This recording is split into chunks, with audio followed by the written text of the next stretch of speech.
Tentukan topik.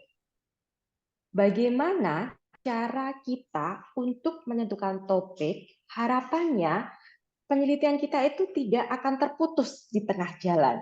Karena kan ada ya beberapa kasus gitu ya, akhirnya penelitiannya harus ganti. Gantinya bahkan all itu juga ada. Nah, ini perlu kita hindari.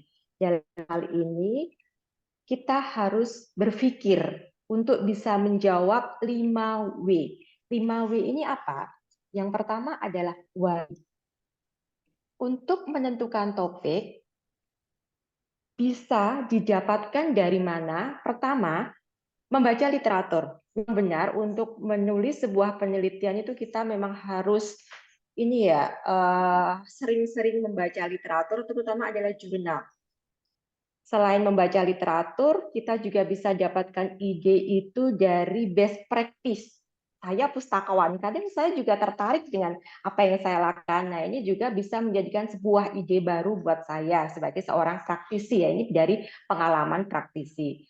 Atau bisa juga didapatkan dari diskusi bersama dengan dosen, bersama dengan teman-teman, atau mungkin ketika kita mengikuti conference. Nah, itu beberapa hal yang memungkinkan kita untuk bisa mendapatkan sebuah topik.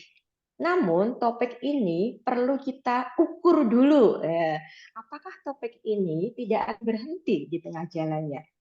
Pertama adalah why. Why? Mengapa Anda memilih topik tersebut? Ada ketertarikan ya, kenapa memilih? Kemudian yang kedua adalah what. Apa pertanyaan yang akan Anda ajukan dalam penelitian tersebut? Selanjutnya adalah who. Who ini adalah provider. Maksudnya provider bisa beragam di sini. Ketika Anda menentukan sebuah topik, gitu, ini nanti ke depannya saya bisa mendapatkan datanya dari mana ya? Apakah ada jurnal? Apakah ada artikelnya? Atau ketika saya butuh interviewee, ya gitu ya, butuh seseorang yang perlu saya wawancara, itu apakah ada expertnya? Kemudian ketika itu sudah menjadi sebuah manuskrip yang akan saya submit, apakah ada jurnal yang bisa menampung? Itu dijawab dulu. Bunyinya, oh ada. Baik, kita lanjut ke where. Where di sini berarti masuk ke substansi tulisan. Apakah penelitian yang saya kaji di sini memberikan dampak lokal, nasional, atau internasional? Itu harus Anda kontak di awal dulu. Ketika saya ingin memasukkan artikel ke internasional jurnal, jadi ya dampaknya harus dampak global, harus dampak internasional, seperti itu. When ini adalah topik Anda itu mau berbicara tentang kajian apakah historical, isu, ataukah current saat ini, ataukah dalam periode tertentu.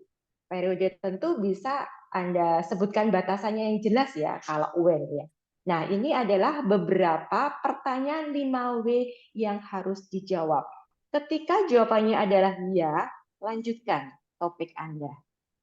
Nah, adik-adik, ibu-ibu semuanya, ketika kita sudah memilih topik, kita persiapan untuk menulis tentunya. Dalam pengetahuan yang kita miliki saat ini ya, tentunya ada keterbatasan.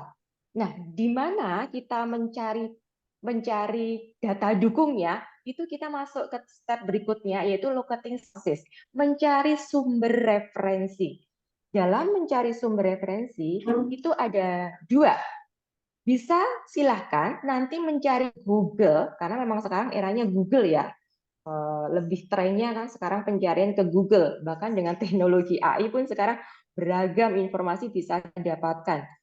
Lanjut yang kedua, kita bisa langsung menuju ke website. Namun yang perlu diperhatikan ketika kita mencari informasi di Google, saya coba langsung ya di sini ke bawah ya. Oke. Nah, ini Google. Penelusuran di Google itu belum tentu informasi yang disajikan adalah benar. Jadi kalau mau mencari informasi di Google, pastikan Anda bisa melakukan evaluating sumber-sumber referensi yang Anda dapatkan. Karena belum tentu yang menulis itu adalah seseorang yang expert di situ. apalagi Anda butuh tulisannya itu tulisan ilmiah. Ini terbukti ketika saya mencoba ya untuk mencari apa namanya ini kan katanya dengan publikasi ya. Jadi cobalah untuk bukan coba harus ya harus menghindari tulisan Anda itu jangan sampai publish ke jurnal yang namanya jurnal predator karena memang predatory jurnal itu ada. Ini diskus juga sudah banyak dibahas tentang adanya predatory jurnal. Jadi memang butuh kemampuan untuk evaluating ya ketika kita mau menggunakan sumber referensi. Oh ada ini jurnal tulisannya ilmiah gitu. Saya nggak tahunya dia adalah artikel yang ada di predatory jurnal. Padahal itu kan isinya belum tentu atau bahkan tidak bisa dipertanggungjawabkan. Inilah hal-hal yang perlu kita hindari agar tulisan kita berkualitas. Kemudian yang kedua tadi adalah penelusuran melalui website. Penelusuran melalui website itu kalau kami ya, kami merujuk, mereferensikan kepada adik-adik teman-teman Bapak Ibu di sini, carilah website yang menggunakan domain ACID, itu akademik ya, ED itu Indonesia gitu ya, atau mungkin nanti bisa juga luar negeri gitu bisa, tapi menggunakan AC, bisa menggunakan edu ya, edu. Kemudian kalau mau ke organisasi, website organisasi bisa menggunakan .org, lembaga pemerintahan .go.id. Kemudian kalau misalnya ada yang tertarik misalnya tentang bidang-bidang perusahaan berbasis IT atau berhubungan dengan infrastruktur internet itu bisa gunakan .net gitu. Nah, kalau ini adalah library website perpustakaan itu menggunakan ACID. Nanti silahkan googling cari. Saya bisa pastikan ya kalau itu sumbernya dari library website pasti informasinya sudah akurat gitu. Ini contohnya adalah library website-nya perpustakaan UNS. Di sini ada informasi untuk penelusurannya. Jika ingin menelusur informasi terkait printed collection bisa menggunakan ini ada search for printed book collection ya, bisa menggunakan kotak yang disediakan. Selain itu, perpustakaan juga melengkapi dengan e-resource. Ada institutional repository, ada e-journal, ada e-book, baik itu buku nasional ataupun internasional. Itu silakan nanti coba klik ya kolom yang ada di bawahnya e-resource access itu ya, ada asset proxy, institutional repository. Ini melalui library website. Contohnya adalah seperti ini, adik-adik, terutama ini yang di UNS ya. Silahkan nanti masuk ke exitproxy.unsacic. Terus saya belum tahu cara menggunakannya seperti apa. Kita sudah ada menu how to use exit proxy. IG-nya juga sudah ada. Terus kami perkenalkan juga tentang repository, karena repository ini juga sangat penting sekali perannya untuk kita-kita yang sedang menulis tugas akhir. UNS memfasilitasi untuk penelusuran di repository yang namanya digilip.unsac.id menggunakan SSO. Sehingga nanti bisa membaca jenis dokumen yang sudah kami sediakan. Dan kebanyakan adalah full text ya. Ada beberapa yang memang tidak full text, tapi kebanyakan adalah full text. Ini Bapak Ibu, adik-adik. Lanjut kami perkenalkan lagi tentang repository server. Bukan hanya di Indonesia, di luar negeri juga sudah banyak yang open untuk repository. Silakan nanti coba Ethos, ITSS Online Service, ini punya British Library, itu banyak juga yang open gitu. Terus yang fully open itu ada OATD. Nah, Rama ini adalah gabungan repository yang ada di Indonesia. Selain repository, ada juga preprint server.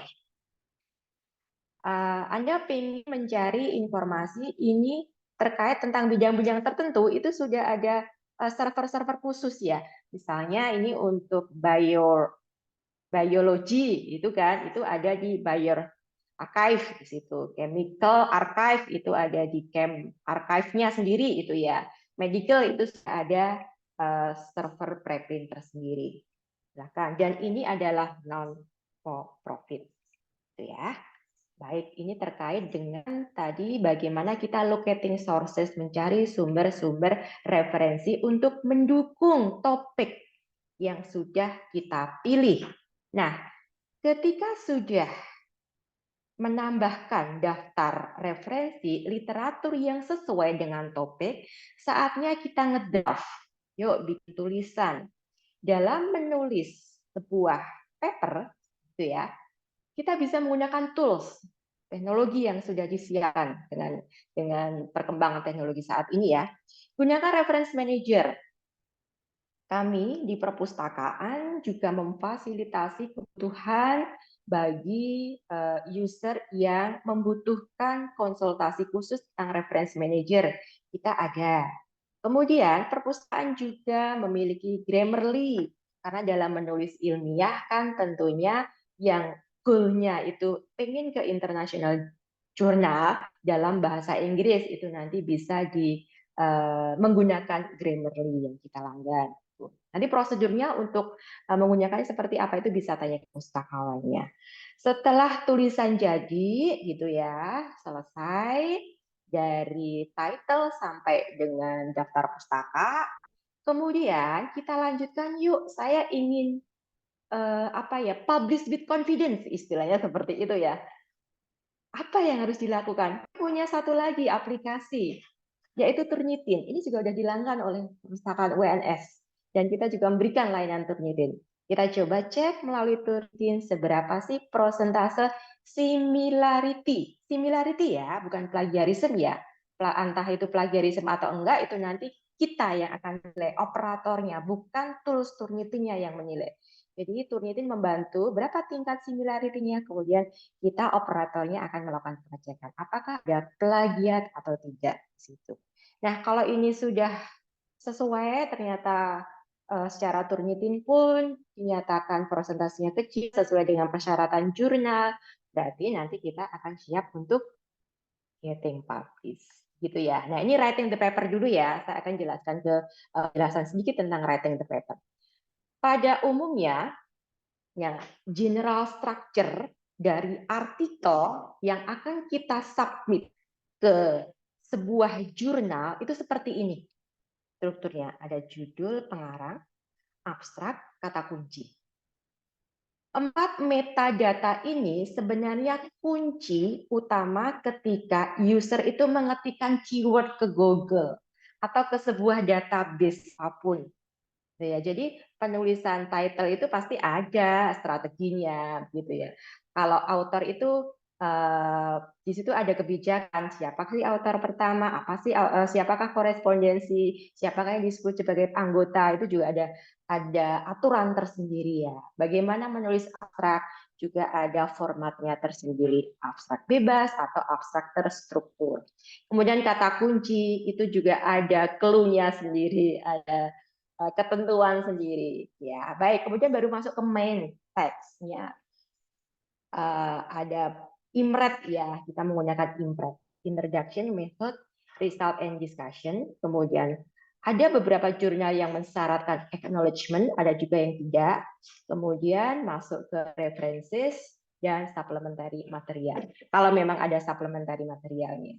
Itu tentang general struktur dari artikel ya dalam proses menulisnya. Nah, teman-teman, adik-adik, Bapak, Ibu, tadi kan saya sampaikan bahwasanya dalam menulis sebuah artikel yang akan kita submit ke jurnal ada ketentuan seperti apa sih menulis abstrak yang baik, pendahuluan, metode dan lain-lain. Silahkan nanti masuk ke sini. Consult a librarian. Kita sudah membuat sebuah wadah, begitu ya istilahnya ya, yang itu memberikan kemudahan kepada user. Ya, nanti klik aja di situ full tutorial writing reputable scientific papers. Di situ sudah ada keterangan abstrak itu nulisnya seperti apa ya, terus keyword itu apa ya, seperti itu dan seterusnya sampai dengan ke conclusion. Lanjut, kita akan masuk ke getting published. Nah, ketika sudah siap manuskripnya, yuk kita menuju ke publikasi. Ada beberapa tahapan untuk mempublikasikan, yaitu melalui submit dulu ya tentunya. Nah, ini beberapa step-step, langkah-langkah bagaimana kita mempublikasikan. Pertama adalah tentunya memilih jurnal. Dalam memilih jurnal, itu pertimbangkan ya, mau ke jurnal apa? Nasional, internasional, apakah yang bereputasi atau cukup nasional internasional saja. Nanti akan kita bahas. Lanjut yang kedua adalah ketika sudah dapat jurnal, kita evaluating dulu. Benar nggak jurnal ini trusted? Benarkah jurnal ini bisa dipercaya? Apakah dia masuk predatory? Ataukah dia kedepannya itu akan discontinue? Ini perlu ada evaluating. Lanjut, ketika sudah mendapatkan jurnalnya, making submission. Yuk, disubmit artikelnya. Nah, ini juga ada poin-poin yang perlu dipertimbangkan ketika submit artikel. Karena setiap jurnal itu memiliki specifically requirements, syarat-syarat khusus ya di situ. Jangan lupa untuk nanti selalu lihat pada instruction for author, instruksi untuk penulis. Itu informasinya akan banyak dibahas di instruction for author. Ketika sudah disubmit, Anda perlu juga untuk selalu mengontrol ya proses reviewnya seperti apa. Apakah hanya sekedar review yang tidak substantif, atau hanya teknis saja, itu perlu Anda monitoring juga ke situ. Lanjut, ketika itu sudah selesai, diterima, accepted, publish, langkah selanjutnya apakah sudah selesai? Tidak.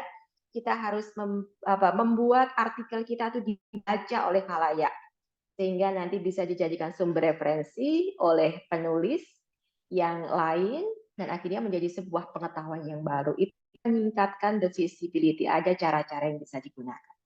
Baik, kita akan masuk ke langkah yang pertama, yaitu memilih jurnalnya terlebih dahulu. Baik, saya akan perkenalkan dulu tentang jenis jurnal ilmiah. Ada jurnal nasional, nasional terakreditasi, internasional, internasional bereputasi. Saya akan ambilkan pengertian dari jurnal ilmiah ini dari sumbernya adalah Pedoman Operasional PAK ya, untuk pangkat dosen yang diterbitkan pada tahun 2019. Ini. Nah, saya perkenalkan dulu jurnal nasional. Ini sekalian kita promosi. Ini jurnalnya Perpustakaan UNS, Jurnal Pustaka Ilmiah.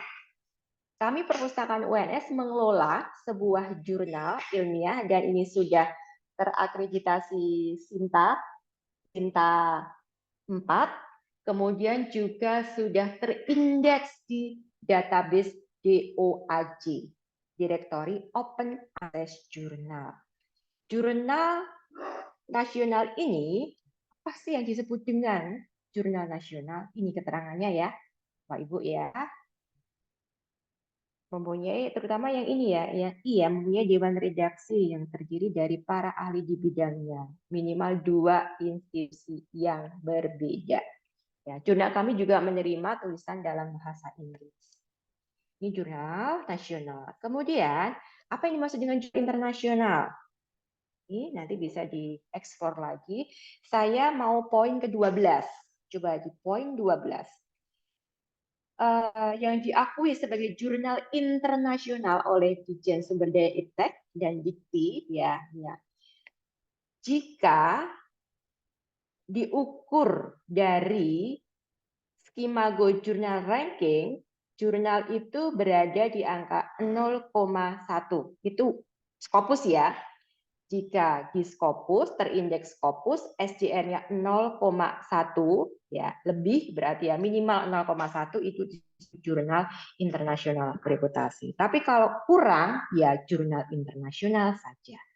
Demikian juga yang terindeks di Web of Science punyanya ini ya, Thomson Reuters oleh Qualified Analytics, itu ukuran impact factor-nya minimal 0,05. Itu nanti bisa informasinya bisa dilihat di masing-masing database pengindeks yaitu Scopus dan Neuroscience. Itu ya, itu pengertian jurnal internasional yang bereputasi atau jurnal internasional saja. Gitu. Lanjut. Ini contoh dari jurnal internasional bereputasi, sambil contoh jurnalnya perpustakaan, Journal of Academic Librarianship. Baik, sudah paham berarti ya tentang jurnal ya, nasional dan internasional. Yuk kita melakukan pemilihan sebuah jurnal. Untuk memilih jurnal ada beberapa pertimbangan. Memang ini prosesnya lumayan banyak gitu. Pertama, tentukan dulu saya ingin artikel ini nanti mau dibaca oleh siapa. Pertimbangannya adalah audiens, Bapak Ibu adik-adik. Kalau audiens saya ingin fokus, misalnya saya di bidangnya perpustakaan, maka saya akan memilih jurnal yang fokus perpustakaan. Mungkin saya akan masuk ke jurnal yang tadi, Academic Librarianship, atau mungkin masuk ke high-tech library teknologi, masuk ke manajemen library gitu ya. Jadi yang fokus. Itu karena memang tujuan saya, audiens saya ingin fokus. Tapi kalau misal audiens saya nggak fokus, umum sajalah audiens saya, biar bisa kebaca secara lebih luas. Silakan Anda pilih jurnal dengan fokus yang lebih luas. Ilmu perpustakaan itu bisa kok masuk ke jurnal dengan topik pendidikan, gitu ya. Jadi itu nanti pembacanya akan lebih luas. Itu ya. Jadi tenang dulu. Lanjut yang kedua adalah prestisnya jurnal. Saya mau yang nasional, Sinta 2 misalnya seperti itu. Karena ini memang harus Sinta 2 untuk adik-adik yang apa ini ya, LPDP ya, LPDP gitu ya. Itu atau harus Scopus. Nah, Scopusnya harus minimal Scopus 3. Nah, itu juga harus dipertimbangkan ya, prestis seperti itu. Atau saya pemula, nggak apa-apa lah, Scopus 4. Silahkan sesuai dengan kebutuhan masing-masing. Nah, ketika sudah dapat jurnalnya, explore jurnal tersebut, melihat evidence scope-nya. Apakah kajian saya itu akan diterima oleh jurnal tersebut, dibaca scope-nya.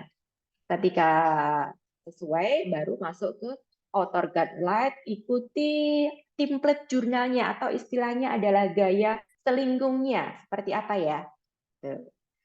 Kemudian perlu juga dipertimbangkan, saya harus segera lulus ini, gitu kan? Jurnal ini berbayar atau enggak ya? Kalau berbayar mahal enggak ya? Kalau saya bayar dengan tidak bayar waktunya lebih cepat atau tidak ya? Itu bisa dilihat di publication fee. Nanti akan ada yang akan saya sampaikan ya. Tuh. Apakah saya mau cari yang gratis atau memang itu harus berbayar? Kemudian pertimbangan juga publication time-nya. Nanti ada aplikasi bisa menunjukkan berapa sih proses dari terima sampai dengan submission-nya. Ini pertimbangannya. Alurnya seperti ini untuk mempertimbangkan sebuah jurnal. Anda bisa nanti masuk ke jurnal yang terindeks Web of Science, itu ada di mjlclarivate.com. Kalau yang Scopus masuk ke scopus.com. Kalau yang ke jurnal nasional terindeks Sinta masuk ke sinta.kemdikbud.go.id. Browsing-browsing ya. Nah, ini akan kita coba kupas juga ke depannya melalui seri literasi berikutnya, Bapak Ibu adik-adik. Jadi tetap stay dengan perpustakaan UNS ya. Kita akan masuk ke seri-seri literasi informasi dengan topik yang memang itu beragam gitu. Nih contoh dari Sinta, nanti cara mencarinya seperti ini ya, masuk ke Sinta, klik sources, pilih jurnal, ini di Sinta ada bidangnya apa saja, kemudian pilih rankingnya. Di rankingnya itu ada Sinta 1 sampai dengan Sinta 6. Oke, diklik filter jurnal, misalnya pilih websitenya. Klik websitenya ya ketika kita sudah menemukan sebuah jurnalnya. Klik websitenya, nanti kita akan masuk melihat yang saya kasih merah itu ya dalam sebuah box itu. Yuk kita cek fokus and scope-nya sesuai enggak dengan kajian kita. Sesuai, lanjut ke author guideline. Tidak sesuai, pilih yang lainnya. Ya. Karena kalau nggak sesuai fokus and scope, Anda memaksakan, waktu Anda habis hanya akan ditolak oleh editornya. Ini untuk pencarian jurnalis Scopus, kita melalui subject area, dan ini bisa dilakukan oleh Bapak Ibu adik-adik semuanya yang tidak melanggan Scopus pun bisa, yang usah pakai register bisa untuk sekedar melihat jurnal berdasarkan subjeknya seperti ini. Misalnya saya ingin yang bidang education saja, kemudian kita klik apply. Nah, ini muncul resultnya kan banyak banget ya ini ya. Kita coba untuk define ya, spesifikan. Silakan. Pingin yang hanya kuartil 3 saja, nanti klik 3, nanti yang dimunculkan hanya yang kuartil 3. Ini ya untuk yang pencarian di international journal. Nah, sekarang kita akan masuk ke jurnal article types. Bapak, adik-adik, masing-masing jurnal itu kan memiliki requirement tersendiri yang tadi saya sampaikan ya. Ada jurnal yang tidak menerima case study, sementara Anda menulis sebuah case study. Ya jangan masuk ke situ gitu ya. Ini juga sangat penting untuk bisa diperhatikan. Ini ada beberapa umumnya ya, umumnya jurnal type itu ada beragam gitu di sini.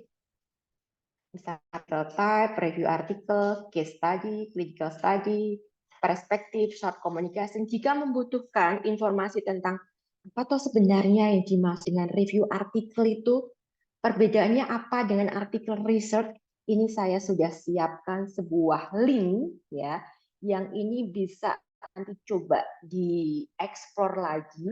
Ini juga ada di library website-nya Perpustakaan UNS. Ini full tutorial writing reputed scientific paper. Di sini ada journal wrapping style. Yang dimaksud dengan artikel telaah itu apa? Yang dimaksud dengan studi kasus itu apa? Ini penjelasannya sangat sangat mudah dipahami gitu ya. Silakan, linknya ada di sini.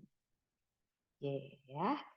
Siap. Dan biasanya informasi tentang jurnal artikel types ini bisa Anda dapatkan melalui menu sebuah jurnal, yaitu di menu author guidelines ya, author guidelines. Jadi klik aja, biasanya di situ akan dijelaskan jurnal-jurnal apa, type-nya, artikel-artikel types apa yang diterima oleh jurnal tersebut. Baik, juga bisa ketika Anda mencari sebuah jurnal itu menggunakan tools yang sudah disediakan oleh teknologi saat ini. Jadi ada beberapa publisher itu menyediakan sebuah aplikasi sehingga memudahkan seseorang yang mau submit itu diberikan rekomendasi ini sebaiknya masuk ke jurnal mana. Itu namanya ada jurnal finder. Silakan nanti bisa, ini di Library UNS juga sudah menyediakan menu masuk ke Research 101 gitu ya. Ini bagaimana cara menyeleksi jurnal. Ada beberapa database, kalau ke Scopus, nanti Scopus Shortlist, Web of Science, nanti ke MGL, kemudian ada Wiley, ada Elsevier, Springer, IEEE, juga ada Jane Bioscientific untuk bidang kedokteran dan kesehatan. Ini saya kasih satu contoh, misalnya menggunakan Journal Finder yang ada di Elsevier ya, ini Journal Finder Elsevier. Syaratnya apa? Anda sudah punya gambaran judul dulu. Yang kedua, Anda sudah punya abstraknya. Draft abstrak juga nggak apa-apa ya. Tuh, kalau sudah ada, nanti di copy paste aja, masukkan ke database Journal Finder ini. Kemudian resultnya seperti ini. Ini resultnya akan dirujuk. Kalau misalnya saya pilih salah satu, misalnya jurnalnya ada jurnal The Traumatology du Sport, di sini ada keterangan bahwa accepted rate dari artikel yang akan Anda submit ke jurnal ini 62%. Waktu first decision dari Anda submit itu akan diberikan feedback selama 7 minggu. Selama 7 minggu ya. Kemudian ketika sudah di ACC, accepted, itu waktunya untuk publish itu dalam jangka waktu 13 minggu. Jadi kita udah ada gambaran di sini. Bagi teman-teman yang mungkin sudah saatnya untuk publish, nanti bisa explore di beberapa jurnal finder ya.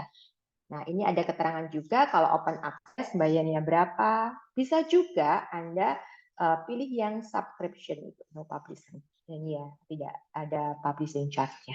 Ini ada view detail, silakan nanti bisa diklik lagi. Baik, lanjut. Sekarang masuk ke evaluating jurnal. Kita sudah dapatkan jurnalnya. Belum tentu jurnal yang itu ada di indexing Scopus. Kalau Sinta saya belum pernah menemukan ya. Kalau masih masih baik-baik saja jurnal yang kita temukan di Sinta itu juga keberlanjutannya sampai dengan saat ini saya rasa masih baik-baik saja ya. Kalau dia Sinta 2 ya masih Sinta 2. Kalau yang mau tujuannya ke international jurnal yang terindeks di Scopus ataupun terindeks di Web of Science itu juga belum tentu yaitu akan long life ada di situ. Silakan nanti cek ke database-nya predatoryjournal.com atau di sini bellis.net. Lebih detail lagi masuk ke blog Cables. Dan yang terakhir silakan masuk ke Think, Check, Submit. Itu ada juga versi bahasa Indonesianya. Sebagai contoh ini adalah Bellis ya. Bellis itu memberikan informasi terkait list jurnal-jurnal yang potensial predatory ya. Di sini ada keterangan potensial predatory jurnal dan publisher. Nanti ada list publishernya itu siapa saja, jurnalnya siapa saja. Yang sebelah kanan ini juga perlu diperhatikan ya, Bapak Ibu adik-adik. DOAJ pun ya itu juga ada loh listnya yang di remove. Scopus pun juga punya ya discontinued Scopus gitu ya. Jadi ada beberapa jurnal yang dunia bagus, ada terus downgrade itu sudah ada listnya tersendiri. Itu. Hati-hati juga ketika ini misalnya di bawah ada conference, jadi ada beberapa questionable conference, questionable itu yang masih dipertanyakan ya conference-nya tuh sebenarnya masih dipertanyakan kualitasnya seperti itu. Terus bagaimana menghindari avoid predatory conference sudah. Informasi ini sangat-sangat penting sekali. Ini. Kemudian Scopus kalau misalnya begini, biasanya kan perguruan tinggi ya, perguruan tinggi saat ini mendorong publikasi terindeks database bereputasi, terindeks jurnal bereputasi. Yang bereputasi itu di dunia kita kenal dua yang terbesar itu ada terindeks Web of Science dan terindeks Scopus. Indonesia saat ini banyak yang menggunakan Scopus dan saat ini juga ada banyak yang mulai berproses untuk naik level ke Web of Science ya. Nah, kenapa Scopus? Karena di Scopus itu ada evaluating ya. Makanya kita sering menemukan akhirnya kok tidak terindeks lagi, kok discontinue gitu ya. Karena mereka punya tim yang melihat apakah kontennya itu mereka selalu menjaga kualitasnya dengan melihat metric and benchmark-nya di situ ya. Jadi menghitung skornya apakah mengalami penurunan atau tidak gitu. Kemudian yang kedua dari publication concerns, apakah dia itu masih fokus pada aim on scope atau sudah melebar ke tempat yang lain fokusnya gitu. Yang ketiga adalah radar. Nah, radar ini peningkatan luar biasa yang terjadi pada isu-isu tertentu. Pada awalnya hanya menerima 10 misalnya setiap kali isu. Kok tiba-tiba the next issue itu ada 100. Ini kan luar biasa apa yang terjadi. Nah, itu juga yang akan menjadikan perhatian kita ya di situ. Ini beberapa pertimbangan yang digunakan Scopus untuk melakukan evaluation. Tuh. Ada juga informasi lain terkait untuk menilai kira-kira saya mau ambil jurnal ini enggak ya? Saya kok ragu-ragu gitu ya. Ini ada sebuah modul yang kebetulan waktu itu perpustakaan UNS saya dan juga teman saya itu Mas Didit mengikuti proyek HITIHE kerjasama dengan Belgia itu ya dan juga Belanda untuk membuat sebuah elektronik modul ditujukan bagi negara-negara yang memiliki pendapatan low middle country. Nah, mereka itu kan nggak sanggup ya untuk membeli database itu butuh effort yang luar biasa, terutama biaya ya. Itu kami diminta untuk membuat Ini saya buat ada dua menu, yaitu avoiding Scopus discontinued journal sama avoiding Scopus potential predatory journal. Silahkan nanti bisa masuk ke link library UNSCID/e-learning atau langsung masuk ke hith.org. Ya, apa itu hith.org? Dia akan dijelaskan di situ. Dan di situ submenu yaitu a module for health librarians. Oke. Dan ini tutorialnya ada videonya juga. Next. Nah, kenapa ini penting? Kita harus memperhatikan betul-betul agar jurnal yang kita pilih itu tidak masuk predatory. Ada kewajiban bagi teman-teman ya, adik-adik, Bapak Ibu yang saat ini melanjutkan studi, bahwasanya jangan sampai ya nanti artikel yang disubmit itu masuk ke jenis predatory journal. Ini sudah ada surat keterangan status publikasi jurnal. Biar nanti proses pembelajarannya itu tidak tertunda, jadi evaluating jurnal yang akan kita target ini sangat penting untuk diperhatikan ya. Baik, sekarang kita udah menemukan jurnalnya yang sesuai. Sudah kita cek. Saatnya kita memfokuskan pada manuskrip kita. Ini pada umumnya ya, pada umumnya. Walaupun masing-masing punya jurnal punya karakteristik tersendiri. Pada umumnya ketika mau submit itu harus memperhatikan cover letter tersebut terlebih dahulu. Kemudian biasanya juga kita harus mengisi form khusus title cover. Kemudian masuk ke manuskripnya, adakah title supporting datanya, adakah table, figure, dan lain-lainnya. Ini perlu kita ikuti di informasi author guidelines. Seperti apa cover letter? Cover letter ini penting, sangat penting. Bagi saya malah ini sangat penting karena ini yang akan dibaca pertama kalinya oleh editor. Bahkan oleh chief editor ya, dia akan membaca cover letter. Apa toh isi cover letter? Bukannya sama dengan abstrak, berbeda. Berbeda. Kita coba ya ini. Yang cover letter. Maaf, ketika sebelum masuk cover letter ya, ketika Anda punya manuskrip, submit-nya jangan double ya, no dual submission, cukup satu jurnal saja. Ketika satu jurnal ini ditolak, baru naskah kita perbaiki, masukkan ke jurnal yang lainnya itu bisa. Jangan sampai melakukan dual submission. Nah, ini contoh cover letter saya ambil dari salah satu database di sini ya. Ini download your cover letter template. Seperti ini, setidaknya tulisannya kontennya cover letter. Ya, explain in your own words gitu ya. The novelty of work ini seperti apa dan sebagainya. Jadi ini surat yang isinya meyakinkan kepada editor bahwa ini benar-benar berbeda dengan yang lain dan sebagainya. Biar bisa diterima. Ini tentang sampel cover letter. Nah, sudah ya, sudah punya, udah lengkap, kita unggah. Kemudian ketika prosesnya di jurnal tersebut setelah diterima lolos di editor, editor akan memberikan naskah Anda kepada reviewer. Nah, ini ada beberapa tipe-tipe proses review.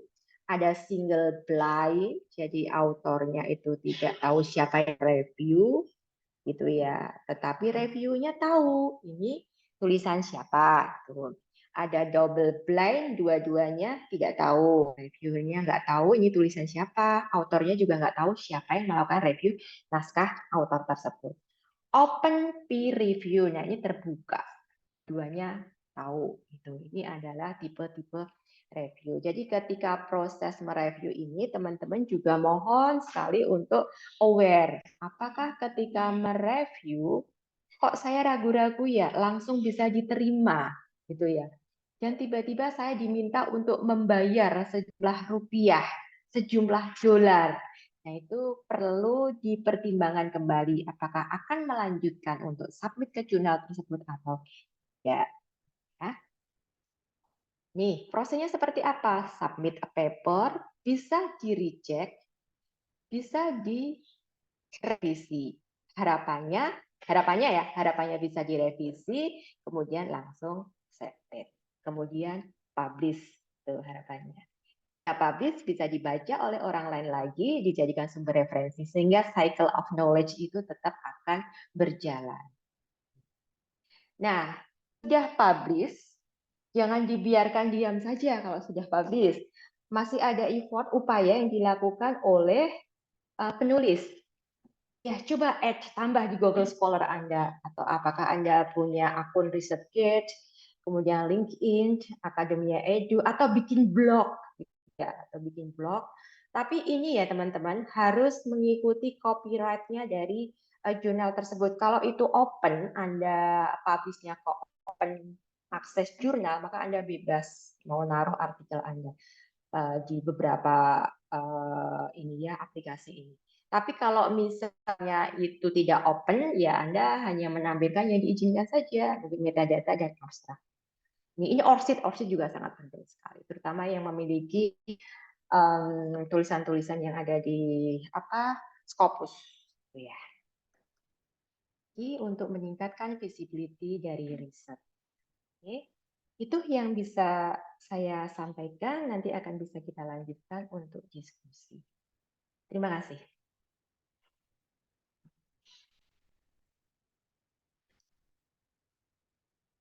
Ini karena kita kan sembari belajar bersama ya, belajar bersama, nanti juga akan diskusi bersama. Silahkan jika dari apa yang sudah saya sampaikan ada beberapa hal yang mau ditanyakan kepada pustakawan.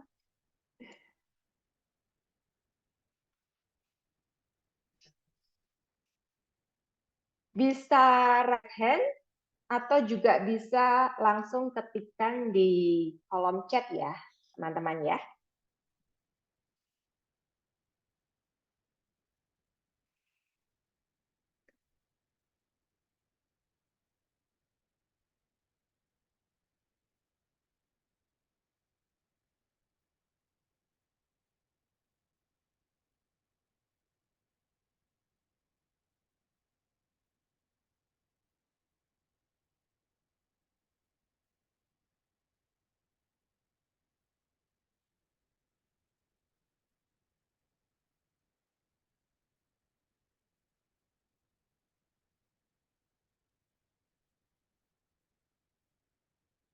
Bagaimana? Apakah ada pertanyaan? Atau mungkin sifatnya teknis juga nggak apa-apa. Nanti coba kita telusur bareng-bareng. Kalau memang perlu teknis, kita akan coba gunakan salah satu aplikasi mungkin yang Anda butuhkan.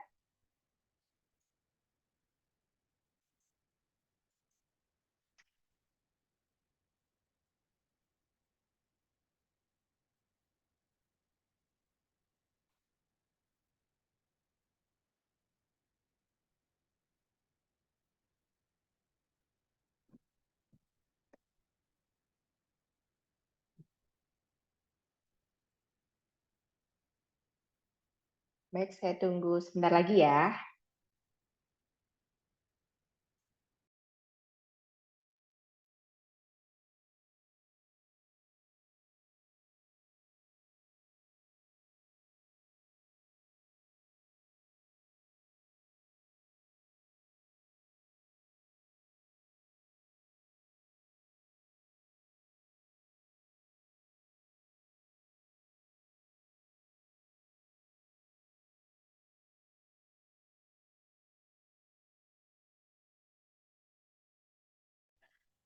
Ini ada satu chat ya, pertanyaan dari Mbak siapa nih? Mbak Diah Susilowati.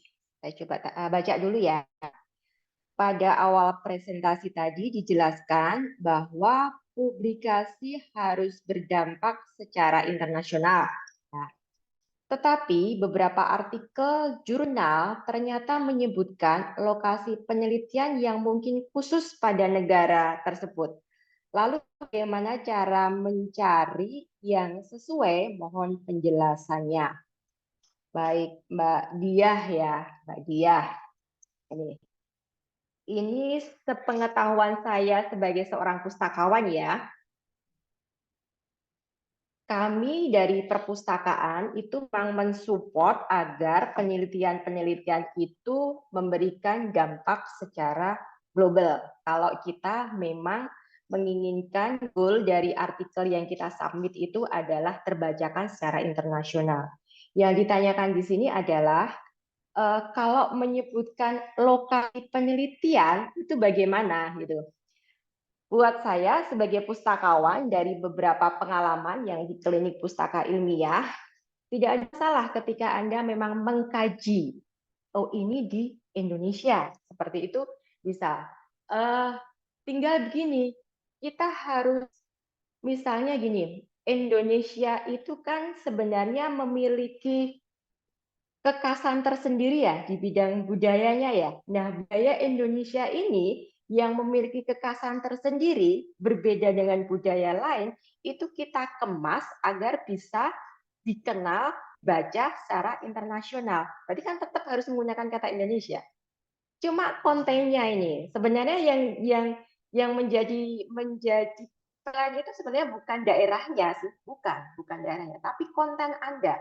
Bisa nggak konten Anda itu memiliki novelty, memiliki kebaruan, ya, ketertarikan Anda, gitu ya, sehingga itu bisa dibawa ke internasional.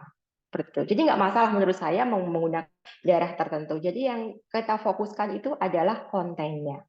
Ketika ada novelty-nya, ketika Anda menemukan gap-nya, gitu, itu yang akan dilihat pertama kali oleh si editorialnya. Itu Mbak, ada yang lain? Atau mungkin mau disampaikan lagi boleh?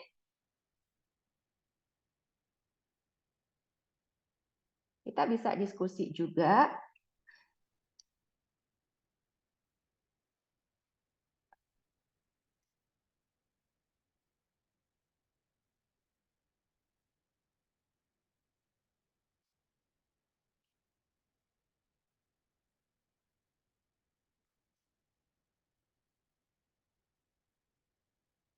Tidak ada pertanyaan lagi?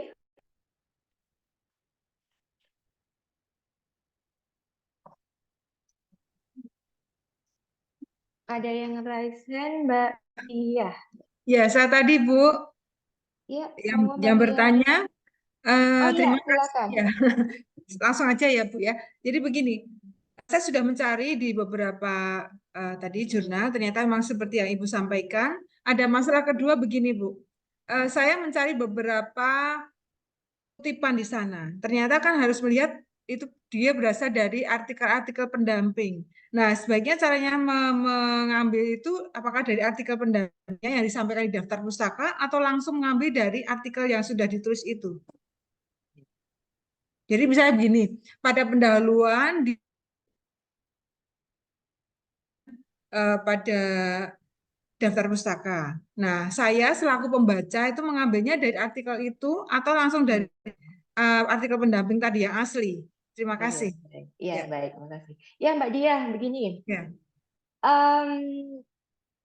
Seorang reviewer akan melihat effort dari seorang penulis, ya, gitu ya. Ini effortnya seperti apa sih ketika dia menulis? Akan melihat dari primary source-nya, Mbak Dia. Jadi kalau misalnya kita itu sudah dapat artikel ya sebagai rujukan, berarti itu primary source-nya. Kemudian Anda melihat daftar pustakanya. Daftar pustakanya misalnya A gitu ya. Anda cari jurnal A-nya, Mbak. Jangan artikel yang kita baca. Jadi iya itu. Jadi nanti dapatnya primary source semua, sumber utama semua dari literatur. Jadi kita baca literatur. Bukan menurut A dalam B, itu jangan. Ya, nah itu juga menjadi perhatian dari seorang reviewer ketika melihat tulisan yang akan dia review. Seperti itu. Ya, baik. Kalau memang benar-benar misalnya yang dirujuk itu daftar pustakanya kok limited edition gitu ya, misalnya itu tercetak gitu ya, atau mungkin itu tidak ada e-resources-nya, ya enggak apa-apa menurut A dalam B itu juga boleh lanjut. Tapi kondisi tertentu ya, selama kita dapatkan primary source-nya ya kita harus menggunakan yang primary source. Karena pemahaman kita dari primary source itu kan berarti kan lebih holistik ya. Ya kan? Nah, gitu kan. Kita membaca secara kontekstualnya, bukan hanya seperti itu tadi menurut A dalam B itu kita kayaknya pemahamannya hanya pemahaman yang dipahami oleh si penulis itu. Beda mungkin dengan pemahaman kita. Apa ya? Ya, terima kasih. Monggo, ada yang lain? Oh, Cici. Bagaimana membuat abstrak yang menarik? Ini pertanyaan dari Mbak Wahyu. Oke, baik-baik. Mbak Wahyu, ini yang Mbak Wahyu dari isi ya? Betul ya?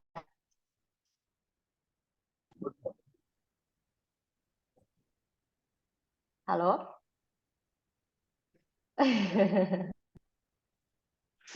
Oke.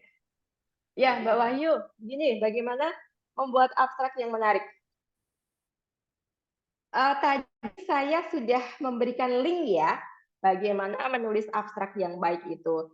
Tapi pada intinya begini, silahkan membuka masing-masing jurnal yang sudah kita dapatkan, kemudian bukalah apa namanya author guides. Di situ juga ada keterangan abstraknya harus seperti apa. Tapi pada umumnya ya, kalau abstrak itu isinya adalah apa yang sudah diketahui dan perlukah penelitian itu dilakukan. Itu di awal dulu. Ada narasi sedikit ya, ada narasi sedikit. Kemudian jadi latar belakang lah sekitar satu kalimat gitu ya, satu kalimat atau maksimal 2 kalimat. Memang abstrak itu kan harus batasannya ada, itu sekitar 150 sampai 300 kata biasanya seperti itu. Kemudian yang Anda kerjakan di penelitian itu apa? Itu masuk ke metodenya ya. Terus apa temuannya? Itu hasil dari metodenya. Nah, temuannya apa gitu? Yang terpenting lagi adalah implikasinya, karena setiap penelitian itu sebenarnya kan yang diharapkan kan ada dampaknya ya. Implikasinya apa? Itu yang terpenting yang harus ada di abstrak. Abstrak itu adalah mewakili all content. Karena ketika user mencari yang tadi saya sampaikan, keyword abstrak itu juga sangat penting karena akan menentukan keluarnya apa, output dari apa yang kita cari akan keluar di result. Kita pasti baca kali judul, ya kan? Yang kedua abstrak. Nah, itu dia. Abstrak ini akan menentukan apakah saya akan melanjutkan membaca naskah ini atau saya akan stop untuk membaca naskah ini. Jadi isinya adalah sedikit penjelasan dulu tentang latar belakang pentingnya penelitian ini, ada tujuannya, kemudian metode yang digunakan itu apa, selanjutnya resultnya apa, kemudian apakah ada implikasi. Nah, abstrak ini biasanya ada 2 di sebuah jurnal. Namanya adalah abstrak yang terstruktur, ya. Yang tadi saya sampaikan latar belakang tujuan, metode, hasil, dan implikasi. Yang selanjutnya adalah abstrak yang tidak terstruktur. Abstrak yang tidak struktur itu bedanya dia hanya dalam satu paragraf, ya, satu paragraf menelusur. Kalau yang terstruktur tadi kan tujuan, implikasi itu kan sendiri-sendiri. Itu sih Mbak untuk abstrak. Ya, ada yang mau didiskusikan lagi? Lanjut. Jika akan melakukan turnitin di perpustakaan UNS, apakah harus datang langsung dan menemui siapa atau ada link untuk turnitin perpustakaan UNS?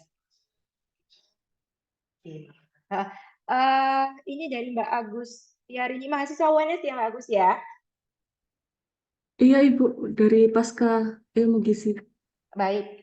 Sekarang turnitin kan sudah menggunakan flow yang baru ya, flow yang baru. Jadi memang tidak sebebas yang sebelumnya gitu ya.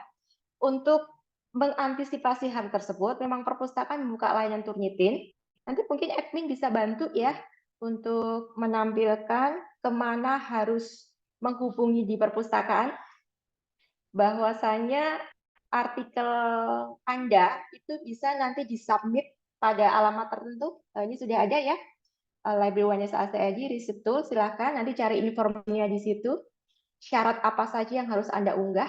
Tim kami dari PIC Turnitin akan melakukan pengecekan dan proses selanjutnya. Itu Mbak.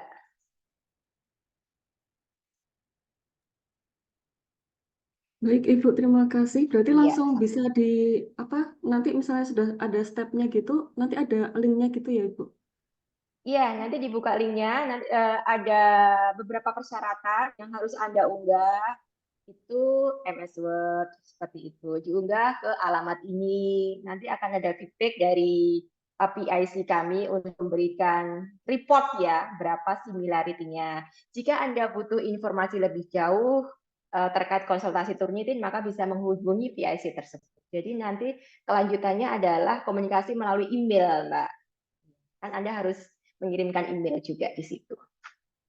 Mungkin ada informasi lebih lanjut lagi, ini perlu tatap muka, berarti harus ke perpustakaan, harus menghubungi PIC-nya. Gitu. Baik Ibu, boleh tanya satu lagi Ibu izin? Boleh. Kemarin kami kebetulan ada tugas dari kampus untuk melakukan publikasi dan sebenarnya karena itu hanya tugas, maksudnya bukan untuk tugas akhir, bukan tesis, tapi tugas saja itu hanya sampai submit. Tetapi kan sebenarnya dosen pembimbing kami berharap kalau bisa sampai acceptance dan sebenarnya jurnal artikel yang kami kirimkan ke jurnal tersebut sudah sampai proses reviewer, hanya saja kemudian sudah itu kan bulan Oktober dan sampai sekarang itu tidak ada balasan lagi gitu Bu. Padahal sudah sampai Turnitin, sudah direview, sudah direvisi dan sudah diturnitin juga. Tapi sampai sekarang belum ada balasan. Itu apa langkah yang bisa kami lakukan Ibu? Oke, baik. Berarti kan Anda sudah submit. Submitnya ke jurnal apa Mbak? Nasional? Internasional? Amarta, Sinta 2 Ibu. Oh, Sinta 2 ya. Sinta 2. Oke. Jadi kan itu lewat OJS ya Mbak ya? Submitnya kan lewat OJS. Nggih. Ya, betul kan? Di situ kan ada dashboard author yang mengetahui bahwa posisi artikel saat ini sedang under review, begitu kan? Begitu Iya ya, Ibu. ada informasinya, betul. Nah, itu dari bulan Oktober. Ya, Oktober, November, Desember, Betul Ibu. Januari. Ya, betul. Karena ini sudah Sinta 2 ya. Biasanya kalau memang jurnal di Sinta yang Sinta 1 dan Sinta 2 itu jadwal tunggunya memang panjang. Ya, karena apalagi perguruan tinggi itu mensyaratkan mahasiswa, terutama yang beasiswa itu kan wajib Sinta 2. Bahkan mungkin ada perguruan tinggi juga yang mensyaratkan bukan hanya mahasiswa yang LPDP saja gitu ya, tapi mungkin mahasiswa yang lain juga harus submit ke situ. Jadi memang tenggang waktunya lama. Kalau sudah under reviewer dan mbaknya mungkin keburu waktu gitu ya ini ya, tidak ada salahnya tanyakan ke editornya Mbak. Di situ kan ada ya. Coba buka lagi website jurnalnya, lihat menu editorial teams di situ, kemudian langsung ke chief editor aja bisa.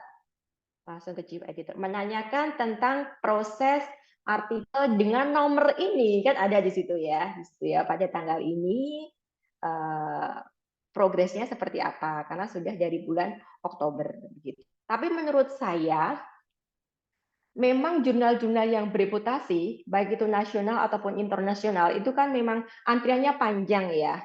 Bahkan bisa ada yang sampai 6 bulan loh kemarin itu baru bisa direview, tapi akhirnya juga accepted. Waktunya memang panjang gitu. Memang panjang waktunya. Dan tidak ada salahnya, menanyakan juga tidak ada salahnya. Apalagi kan ini jurnalnya jurnal Indonesia ya. Jadi kan komunikasi saya kira mungkin akan lebih mudah dilakukan. Baik Ibu, terima Ya, kasih untuk informasinya.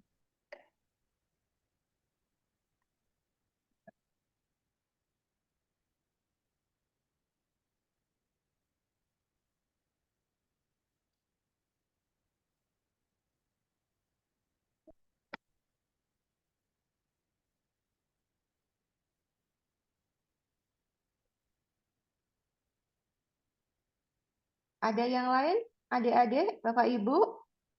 Kita belajar bersama kok ini. Saya juga belajar loh ini.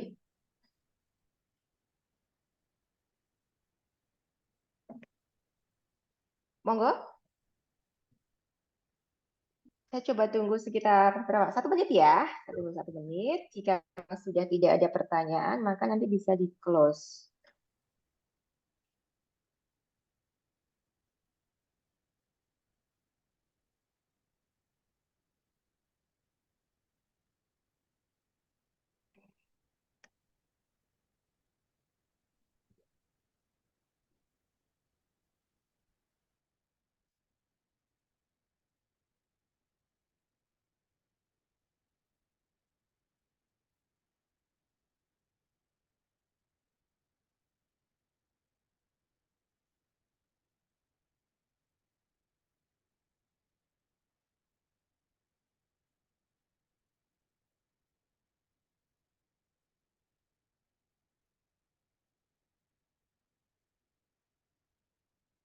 Ya, tidak ada?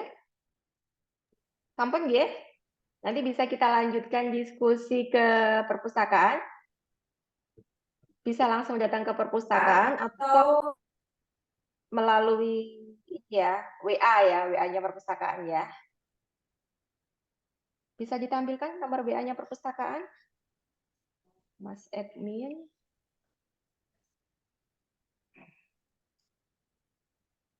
Atau juga nanti bisa masuk ke library.uns.ac.id, di situ nanti ada kontak emailnya library-nya UNS.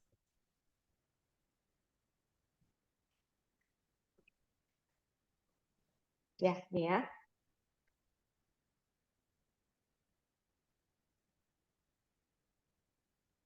Baik, sudah dicatat ya.